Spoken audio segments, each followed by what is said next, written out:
இது மகிமை நேரம். ஆண்டவராகிய இயேசு கிறிஸ்துவின் ஈடு இணையற்ற நாமத்தில் மகிமை நேர நிகழ்ச்சிக்கு உங்களை அன்புடன் வரவேற்கிறேன். இந்த நாட்கள்ல சிலுவையில் நிறைவேறிய பலிகளை குறித்து நம்ம தியானித்து வருகிறோம். சிலுவையில் ஆண்டவராகிய இயேசு கிறிஸ்து நமக்காக பலியானார் அப்படின்றத நம்ம பார்த்தோம். சிலுவையில தொங்கின இயேசு கிறிஸ்து என்னென்ன பலிகளை நிறைவேற்றினவரா காணப்பட்டார் அப்படின்றத நம்ம தியானித்து வருகிறோம். பாவ நிவாரண பலியானார், குற்ற நிவாரண பலியானார் அப்படின்றத பார்த்தோம். மூன்றாவது வார்த்தை சொல்லப்படுகிறது யோவான் 19. அவர் அவருடைய தாயை நோக்கி சொல்றாரு, ஸ்திரீயே அதோ உன் மகன் அப்படின்னு சொல்றாரு. அதே நேரத்துல அவருக்கு அன்பா இருந்த சீஷனை நோக்கி சொல்றாரு, அதோ உன் தாய் அப்படின்னு சொல்லி தன்னுடைய தாயையும் தனக்கு அன்பா இருந்த சீஷரையும் ஐக்கியப்படுத்துறாரு. அவங்களுக்குள்ள ஒரு உறவு முறையை ஏற்படுத்துகிறாரு. இதை ஆண்டவராகிய இயேசு கிறிஸ்து சிலுவையில செய்தாரு. ஒருவேளை அதுக்கு முன்பதாகவே அவர் இவங்க ரெண்டு பேரையும் இணைத்து வைத்திருக்கலாம். ஆனா அந்த சிலுவையில ஏன் செய்தார் அப்படின்னா, அவர் நியாயப்பிரமாணத்தை நிறைவேற்றுகிறதாக வந்தாரு.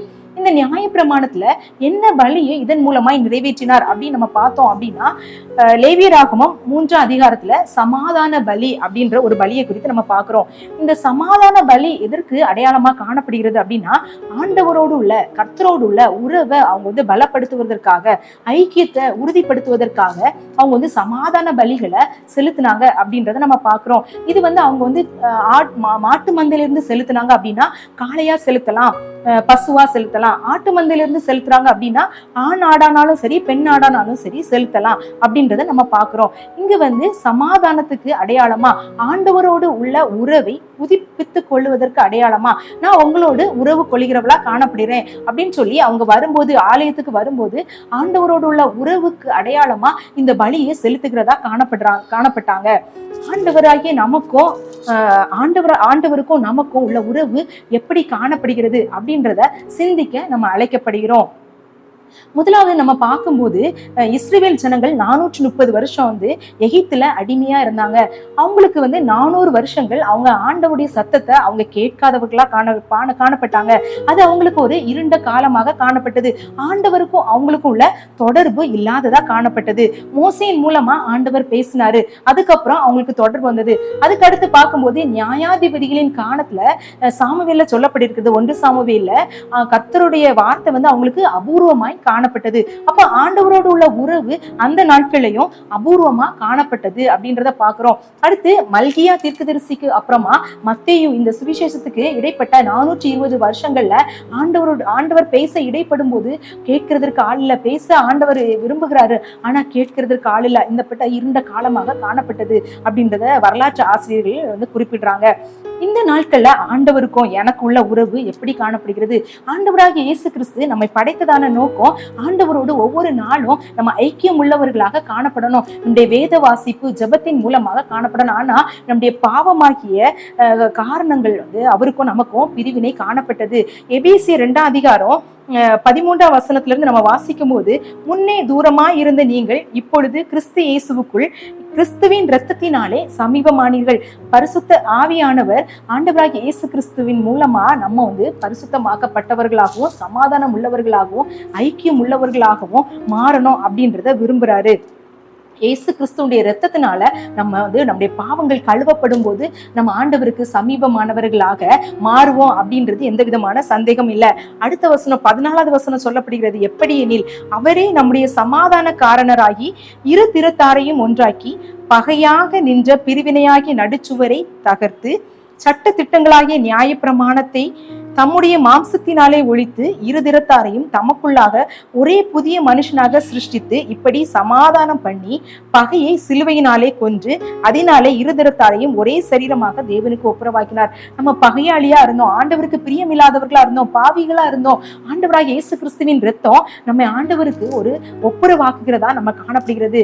அதுக்கு அடுத்ததாக 18ஆம் வசனத்துல, அந்தபடியே நாம் இருதிறத்தாரும் ஒரே ஆவியினாலே பிதாவினிடத்தில் சேரும் ஸ்லாக்கியத்தை அவர் மூலமாக நம்ம பெற்றிருக்கிறோம். பரிசுத்த ஆவியானவர் இந்த காலங்களில நம்மள ஏவி எழுப்புறாரு. இப்போ உங்களோட பேசி கொண்டிருக்கிறாரு. நீங்க ஆண்டவருக்கு பிரியமானவர்களா மாறணும். அவருடைய ஆவியினாலே பிதாவினிடத்தில் சேரும் ஸ்லாக்கியத்தை இயேசு கிறிஸ்து மூலமா நமக்கு கட்டளையிட்டு இருக்கிறாரு.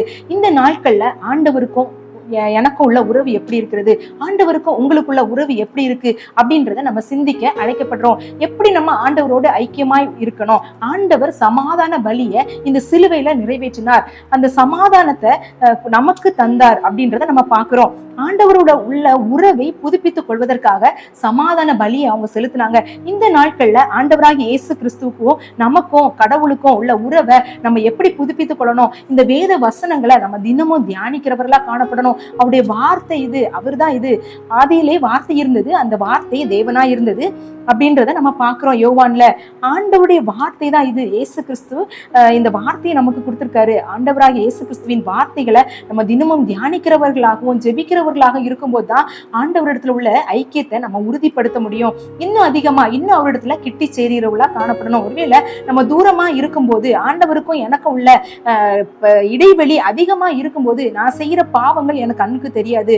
ஒளியாகிய இயேசு கிறிஸ்துவிடத்துல கிட்ட வரும்போதுதான் என்னிடத்துல இருக்கிற பாவங்கள் வெட்ட வெளிச்சமாகும். ஒருவேளை நான் பாவமே செய்யல அப்படின்னு சொல்லி நான் இருட்டுக்குள்ள இருந்துட்டு நான் எதையுமே சொல்லவே முடியாது.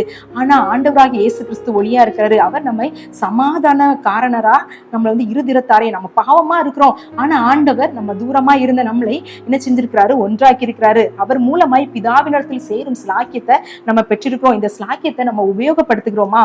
இந்த ஸ்லாக்கியத்தை நம்ம அலட்சியப்படுத்துகிறோமா அப்படின்றத நம்ம சிந்திக்க அழைக்கப்படுறோம்.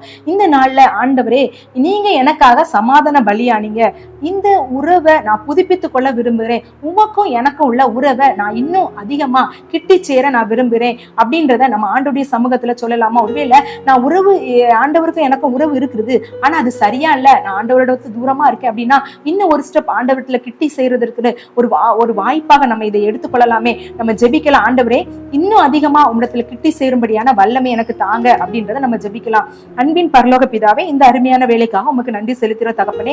ஆண்டவரே, எங்களுக்காக நீ சமாதான பலியானீர் அப்படின்றத நாங்க பாக்குறோம். இனிமேல் நாங்க இப்படிப்பட்டதான பலிகளை ஆண்டவரே நாங்க பூரணம் ஆகாத நியாய பிரமாணத்தின் பலிகளை நிறைவேற்ற வேண்டிய அவசியம் எங்களுக்கு இல்ல.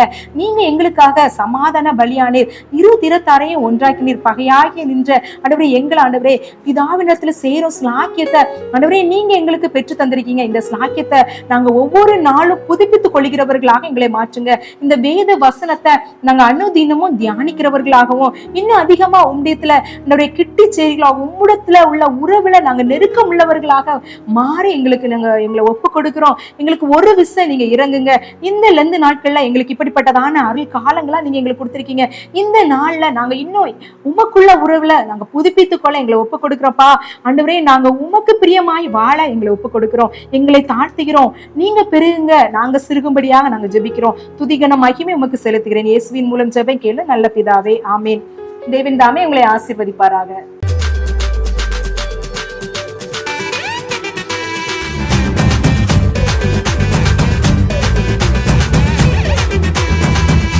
மகிமை மகிமை